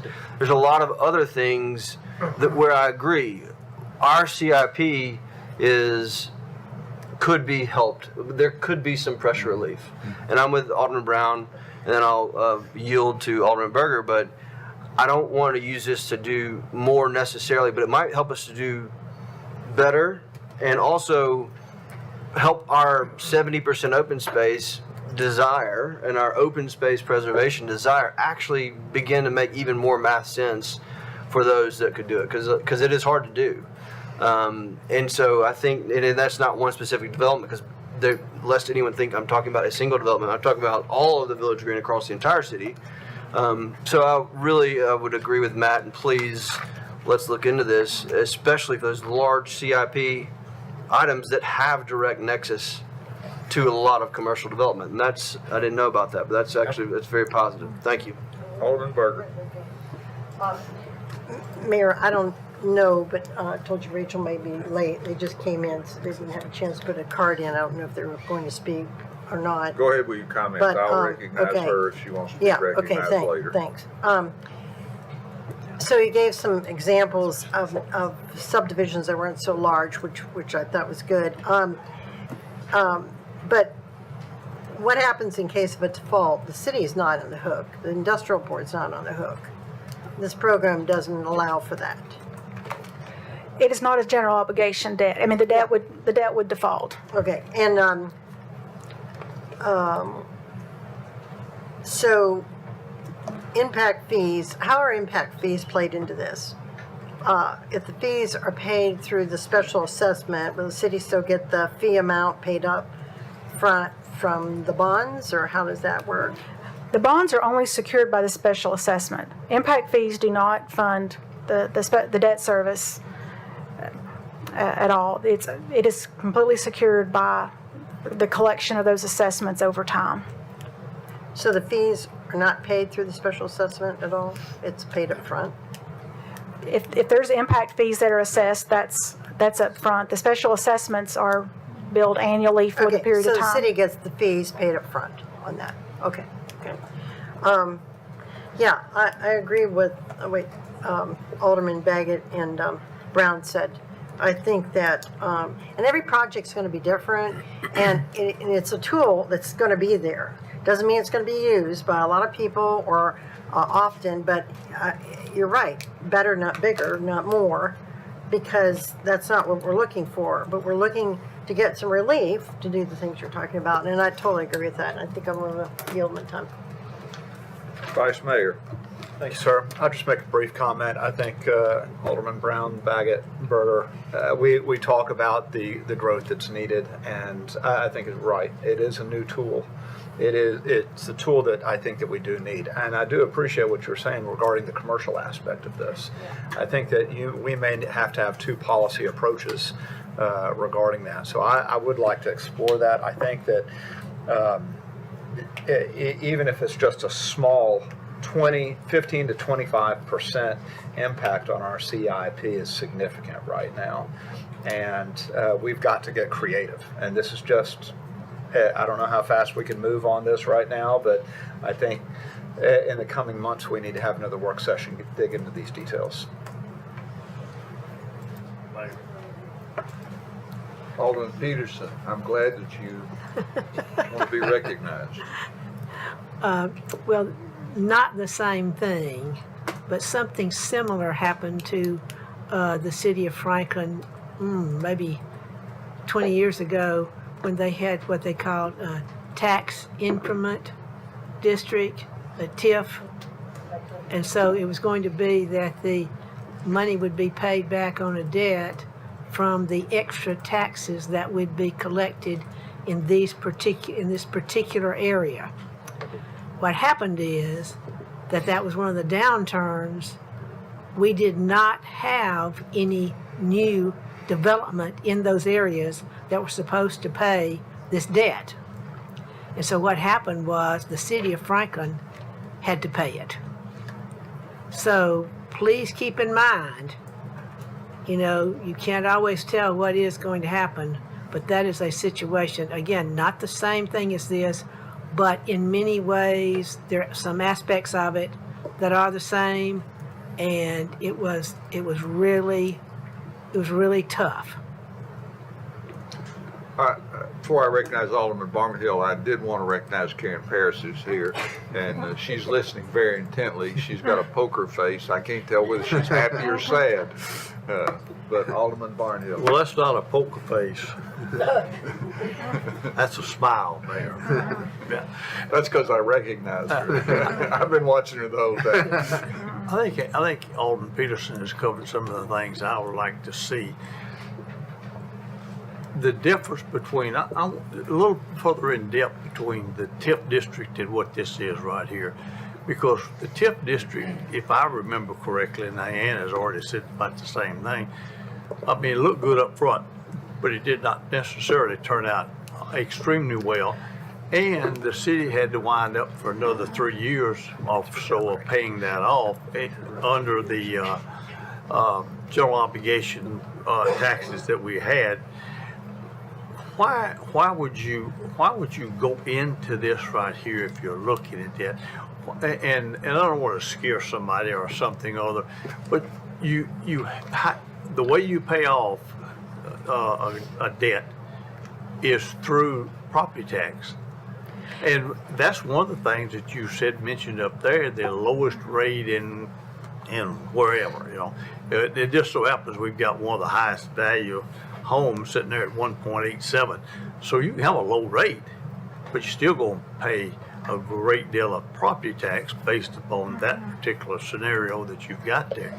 So why would we, and I appreciate wanting to look at something different and possibly in one nexus or one quarter of the city or something other, the development goes to specifically pay for something in that area.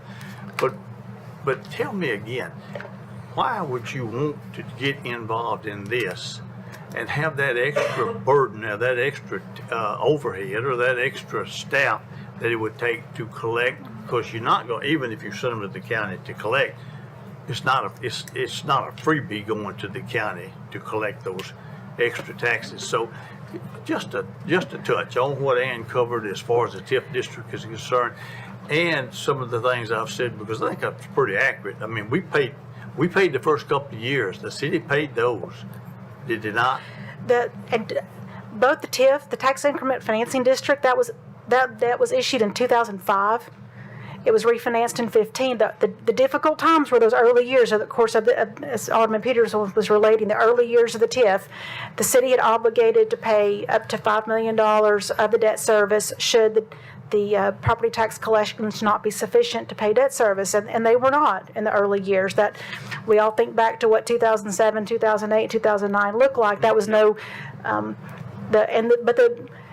the history of that tool and the public benefit was the economic development within that district. And we see what's happened. And certainly the recession time of 2007, 2008, 2009 eventually worked itself out. And I had the pleasure of being able to recommend to the board there at the end of 2021 to repay the debt early.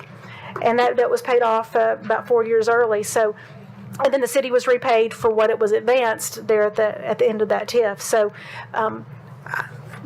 that is the TIF is an economic development tool, and that was used in that commercial district. And I would say in the long term, it worked out the way that the board in 2005 wanted it to, because we certainly have seen significant development. But it did have a hard time, and in the early years due to the economic conditions. So it's something that I would say, though, the incremental, the opportunity to collect that incremental difference on the tax increment financing district, there was a significant difference between the valuations that were set in 2005 and what eventually happened in that district that allowed for, within our existing property tax rate, to be able to pay that debt and pay it early. So the property tax bill for people who did build within that district, it was based on the rate of the city of Franklin. It wasn't an incremental additional rate. I guess a little bit of the difference, I think you're asking the difference. And I may be simplifying this, but the TIF relies on the gap and the increment that grows over time. These RETAs are assigning a cost from day one throughout the life of the debt. It does not rely on the growth of valuation. It really just says you're assigning this cost to this number of properties over a defined period of time. So it's a little bit of you're going to the same destination, but you're taking a different route. But one relies on valuation escalation, the other just assigns the cost, and it's really like another layer of taxes. You'd have really a different property tax rate for some folks in the community compared to others. I'm going to recognize Rachel from NIOP. Come up. I'll give you a couple of minutes if you can. So sorry to just jump up, and I was at the legislature. They were supposed to pass this today, and they didn't. But wanted to just talk a little bit. Who you are, please. So sorry. I assume I'm just really well known now. I'm Rachel Blackhurst. I'm with NAIOP, which is the Commercial Real Estate Development Association. And we have been working over the past really 2 years, but about a year now, on legislation to add commercial to RETA, making it the Real Estate Infrastructure District Act instead of just residential. And just to allay some of concerns that have come up, it's pretty clear in this version of the bill, if in a situation of a default, it is the developer who would be responsible to repay that still. They are responsible for the bonds. They would have to liquidate to repay those. We've made some other changes to the bill. I'm happy to go into them more, or we have our consultant here too that you all have met with a couple times, but I'm happy to answer any questions I can about this year's bill. I think we've learned a lot from how RETA, just a residential only bill, has played out, and we've tried to fix some of those things and make it hopefully a better, more usable tool. Thank you. I think Christine hit the nail on the head when she said the why, but I think I would add to that the why not. And I think there is some confusion in my mind. Who are we relieving with this act? We talk about we're doing more infrastructure that we want to do and shortening our CIP list, but in reality also I think we're supporting and encouraging development where developers want it, and do we want it there? We have very little structure for our IDB, and there would have to be significant changes with with any of those boards that we have, the IDB or the Health Education Board and so on. And I appreciate Christine's comment about the 5% may not cover it, and that needs to be different. I do like the idea of a city purpose. I do like the idea that we better be developing this policy now and creating what we want. I see that there needs to be caps as far as how much we do, and also there ought to be some type of designation on how big the property is. Maybe if commercial is added, maybe that shrinks the property size some. Yeah, and that's a change. I think it's also an opportunity to leverage some workforce housing. I think that I wouldn't want to see us do one of these unless we had some absolute guarantee that we're going to get something out of it besides $1 million homes. It is a junk debt. I would have some questions about how does this influence our AAA bond rating? We don't want to lose that. The tax bill structure bothers me some, and that I'm concerned about some of the, I'm trying to move this item on, we're going to go to another one, so we're not going to solve all the problems tonight. Presentation right now. So I want to keep talking, Okay, if I sorry. could. Yeah, I don't need you to come up right now, sir. Oh, okay. No, you're not. Wanted to answer that question. No. I'm not asking you to answer the question. No, sorry. I was. If I'll continue on now. You're a speaker. You you're did done. clarify some of the collateral issue. I appreciate that. So I think there are a whole lot of questions. We have to develop a policy. We need to be developing it now to make sure that it fits what we want, period. So, other comments? We've got, I don't know, how many more items we got? More than one. This can't be how we leave it with staff, though. We need to have a further discussion. Maybe we did some special ones. You remember how we did the special discussions that we did a public meeting? Because everything you said, I agree, I have questions with. I don't see us ever getting to this in a work session and the length that this kind of policy development would require. Could we do that again? No, I Sure. agree. I mean, Yeah, I don't think we can. we're trying to broach the subject with you. There's two real examples that have happened. It's a moving target because it's changing at the legislative level as well. So it's evolving. But we wanted to share with you what we know and give you at least some questions to start to think about. Yeah. You need a policy. It can't be case by case. Don't be like Bristol, okay? You need to have something that helps guide it so that the development community knows what you're looking for and isn't just guessing or just trying to push the button every time. We need something that helps direct it. And I think that's what, we can't answer that tonight, but that's what I would ask you to really think about, how you want to guide that. And this has been a good discussion.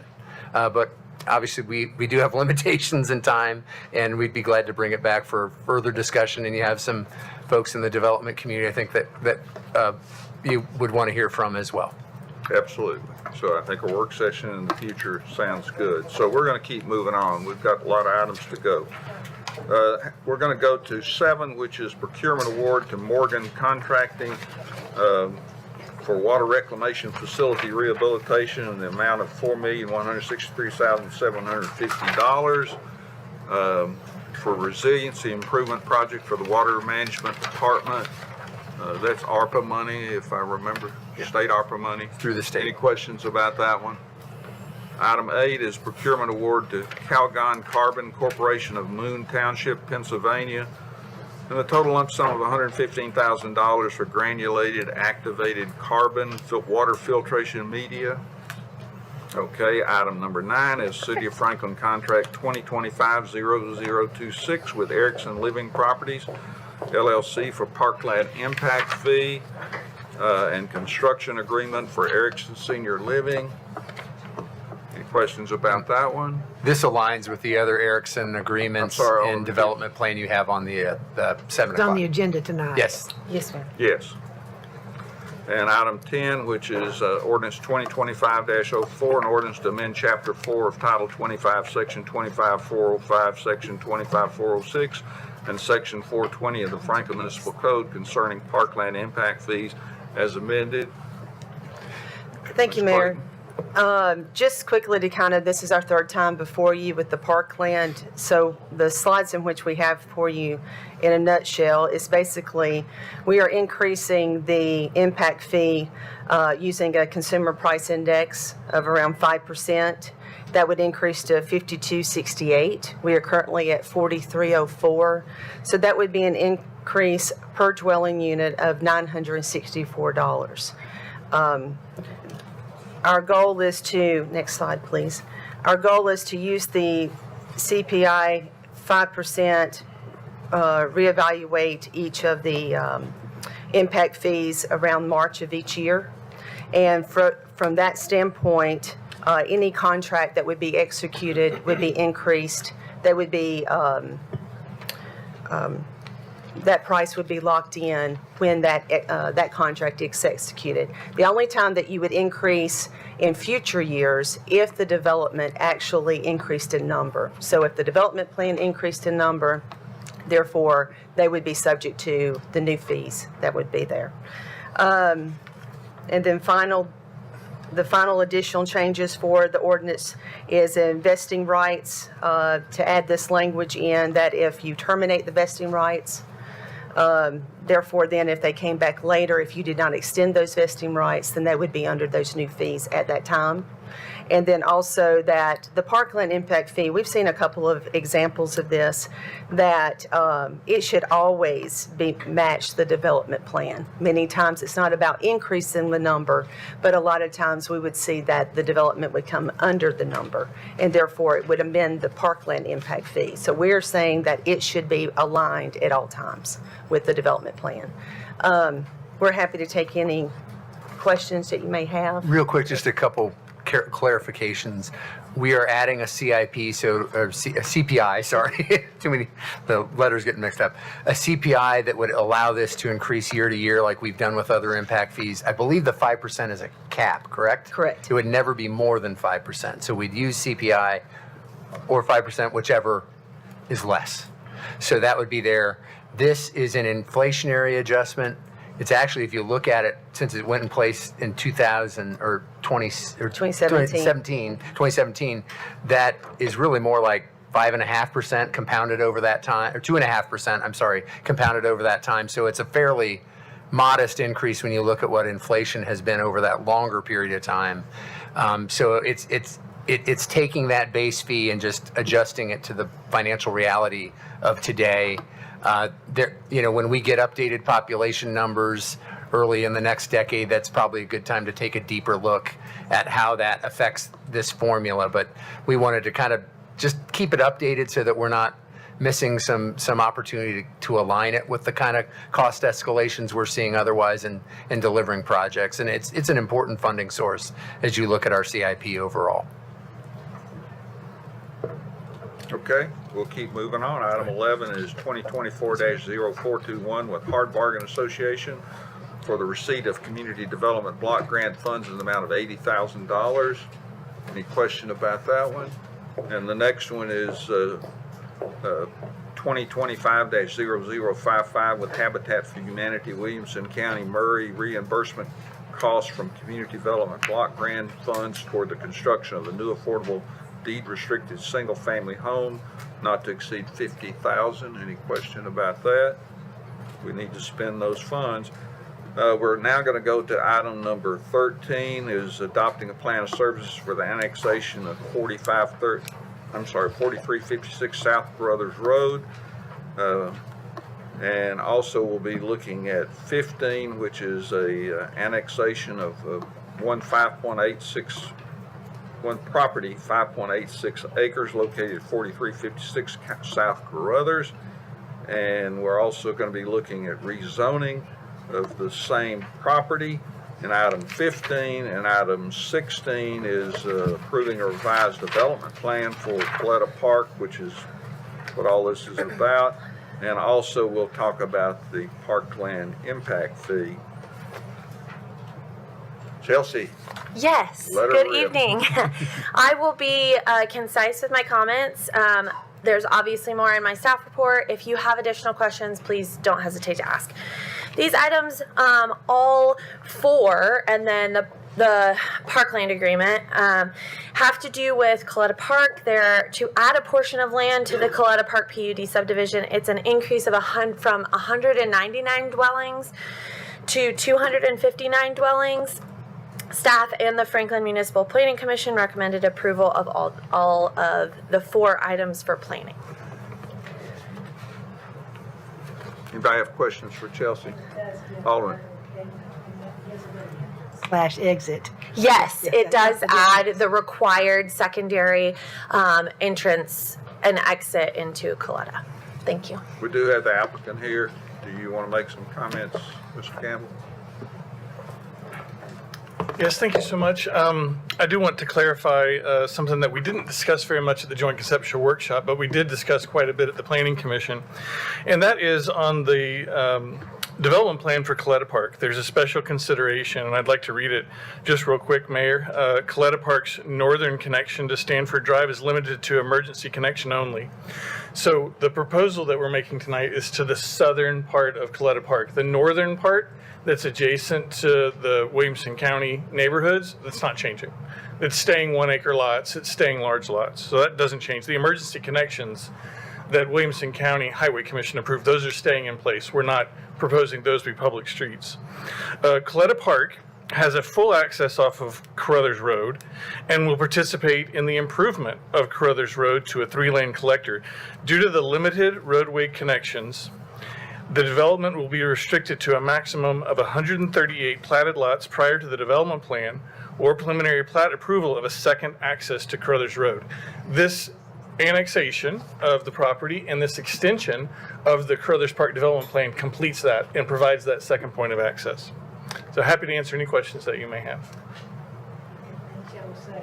Have some additional types of dwelling units other than just single family. It does. This area on the south that's being annexed in is in the mixed residential policy in Envision Franklin.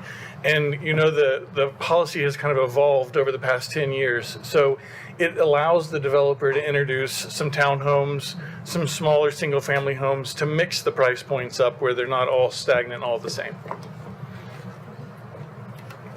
Okay. Thank you. Did Parks want to speak to the parkland impact fee at all? Is there any questions about that? They're just paying a fee, right? Pretty much, yeah. Okay, we're going to go to item 18, which is the ordinance to rezone .89 acres from general office district to planned PD 6900 district of property located east of Jordan Road and north of Murfreesboro Road, located at 903 Murfreesboro Road, Cook PUD subdivision. And we'll be looking at the development plan also with one modification of standard as far as signage. This is the property on the corner of Mac Hatcher and Murfreesboro Road. Correct. Again, truncated. If you have any additional questions, I'm happy to answer. The Cook PUD subdivision rezoning and development are for the nonprofit Show Hope.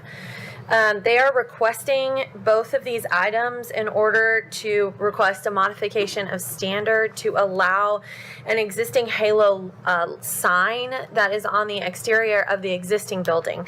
There are no changes to the building proposed, and primarily it's just to ask for, not primarily, it is the only reason that they are asking for a development plan. And both FMPC and staff recommended approval of both the MOS and both cases. Any questions or comments? Okay. Comment. Thank you, staff, for working with this. No problem. To get this accommodation. It does highlight the need for possibly a sign ordinance revision so we can. That's coming to. That is part of my staff report. Is we're discussing it, but so this is in the interim. Sure. Thank you very much. Thank you, Chelsea.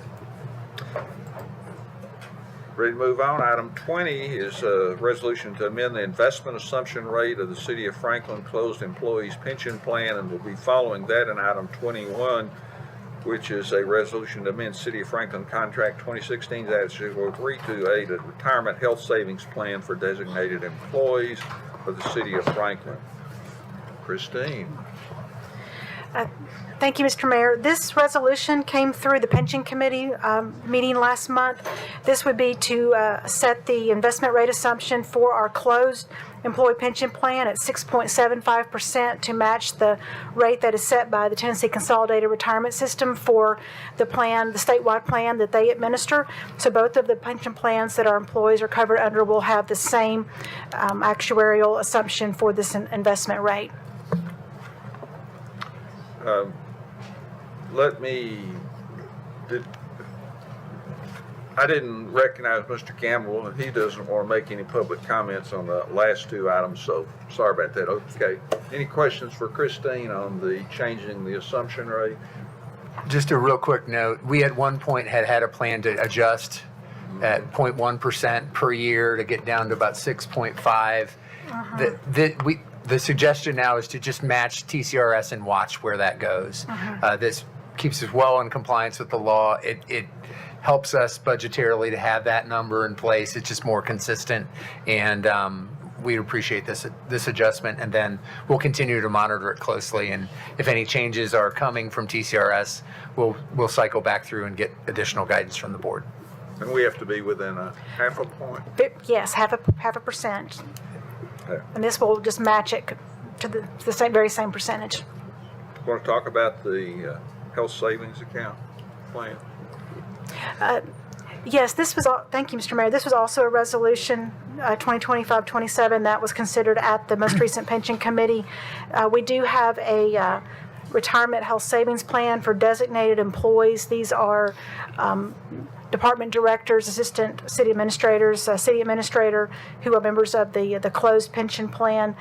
There is this plan was established back in 2016. There is a provision from 2016 that does carve out a certain amount of funds that the retiring employee can have cashed out.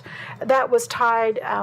The dollar amount back in 2016 was a rate, an amount that was set by the IRS for retirement plan contributions. That amount has changed since 2016. It's gone from $24,000 to currently it's $31,000. We would just like to tie that to whatever the IRS has for the year in which that employee retires. So it's more of a living amount rather than a fixed dollar amount that was established back in 2016. It also clarifies that we do have a state pension plan for our employees that have been hired since 2017. So that distinction will modernize this retirement health savings plan.